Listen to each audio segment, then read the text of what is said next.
What if I told you there are times when selling your home to a we buy houses for cash company is actually the smart move? Yeah, I know that's not what you usually hear from me. But today I'm breaking down a real property where I think the seller may have actually come out ahead and the numbers tell a very different story than what we normally see. And trust me, you're going to want to stick around for this one because I'm saving the final sale price for the end. And it completely flips the normal script. This property was located in Crete, Illinois. And honestly, it's a town a lot of people have never even heard of.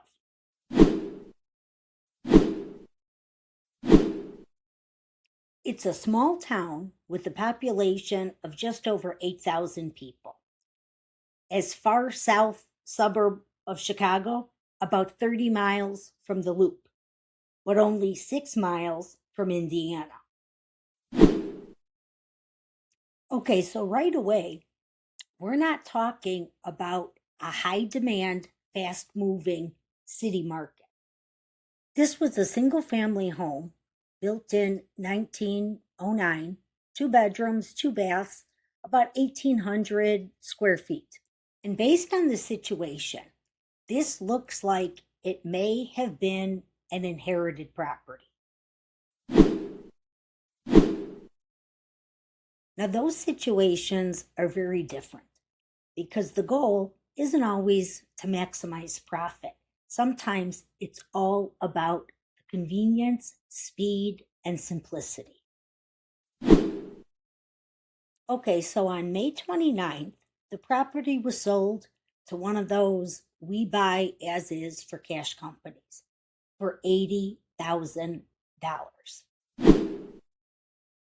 Now, here's where things get interesting because unlike most of the deals I break down, this investor did absolutely nothing. No paint, no updates, no improvements whatsoever. Now, this graph from RPR shows what the market trends for Crete were for this February. A seller's market with median days on market of only 25 and a median sold price of 260. Now let me show you their listing description and photos of the property.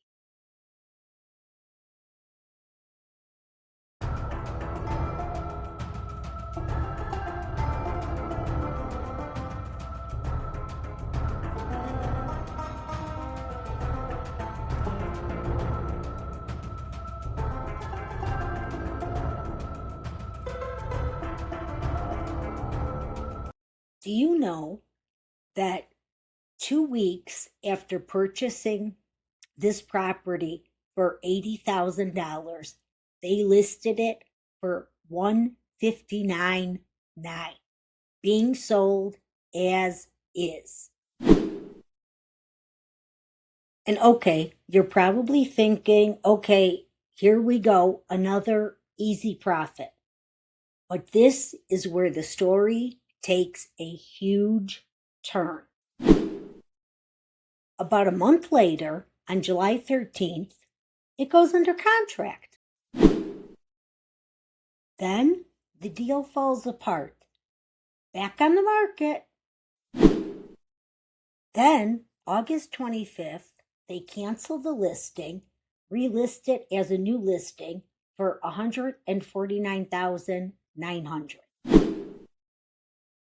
Then, September 19th, under contract again. Then, December 12th, back on the market. December 27th, under contract again. January 2nd, back on the market again. At this point, this property is just spinning.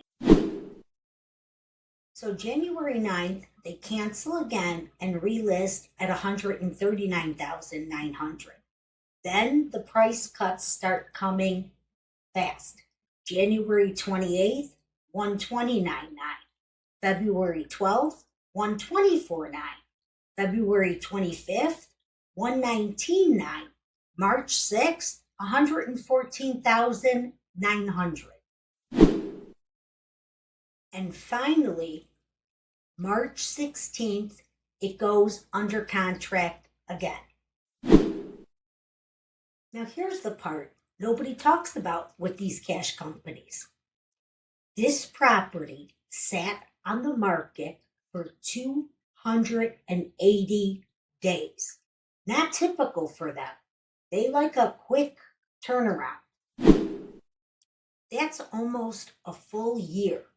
Carrying costs, taxes, holding risk, buyer uncertainty, all adding up. And now for the big reveal. When it finally sold, it sold for $95,000. Okay, so let's break that down. The original seller walked away with $80,000. Quick, simple, and done. Now the investor, they waited months, dealt with multiple failed contracts, price reductions, uncertainty, and in the end, they only made about $15,000 before expenses. And this is why I always say real estate is not one size fits all. In a strong market, a high demand area, selling to a cash buyer could cost you tens of thousands.